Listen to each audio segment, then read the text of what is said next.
Selamat datang di petualangan baru kita. Hari ini kita akan menjelajahi dunia yang menarik, dunia di balik nama-nama tempat di sekitar kita. Kita akan belajar tentang toponimi. Mungkin kalian bertanya-tanya, apa sih toponimi itu? Nah, ayo kita mulai petualangan kita. Apa itu toponimi? Toponimi adalah ilmu yang mempelajari nama-nama tempat.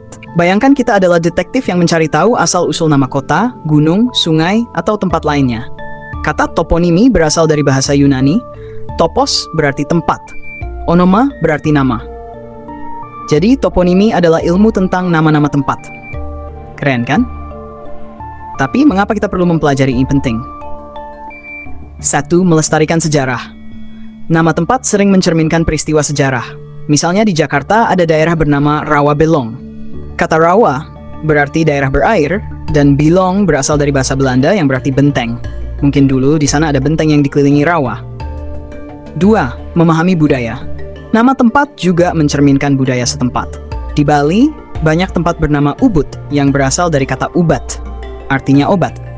Ini menunjukkan bahwa daerah itu dulu terkenal dengan tanaman obat-obatan. 3. Menggambarkan kondisi alam. Contohnya, Gunung Tangkuban Perahu di Jawa Barat. Dari namanya, kita bisa tahu bahwa gunung ini bentuknya seperti perahu terbalik.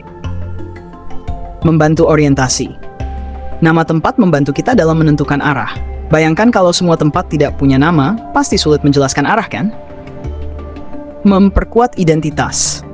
Nama tempat juga menjadi bagian dari identitas suatu daerah. Misalnya, Surabaya berasal dari kata Surahiu dan Baya, yang berasal dari legenda pertarungan antara keduanya.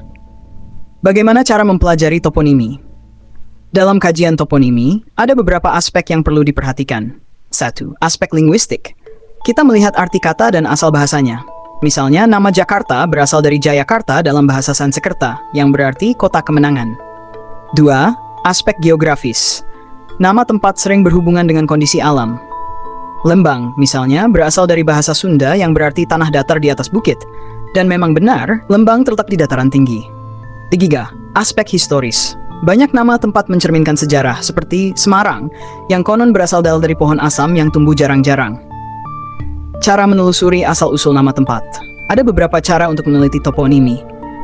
Studi pustaka, membaca buku sejarah, peta kuno, atau dokumen lama. Wawancara, bertanya kepada tetua desa atau tokoh masyarakat. Observasi lapangan, mengamati langsung kondisi geografis dan mencari petunjuk dari lingkungan sekitar. Eits, iklan sebentar 5 detik ya. Guru-guru hebat, masih repot menyusun perangkat pembelajaran sendiri? Buang-buang waktu? Tenang, kami punya solusinya. Dengan hanya Rp10.000, Anda sudah bisa mendapatkan semua ini. Berminat, cek di deskripsi video ya. Apa? Kemahalan? Boleh kok ditawar. Atau tokoh masyarakat. Observasi lapangan, mengamati langsung kondisi geografis dan mencari petunjuk dari lingkungan sekitar. Contoh toponimi di Indonesia. Malioboro.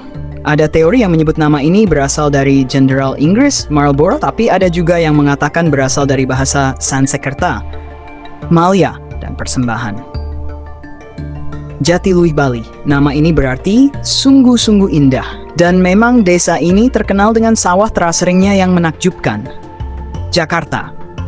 Dulu disebut Batavia oleh Belanda, tapi setelah kemerdekaan namanya diubah menjadi Jakarta.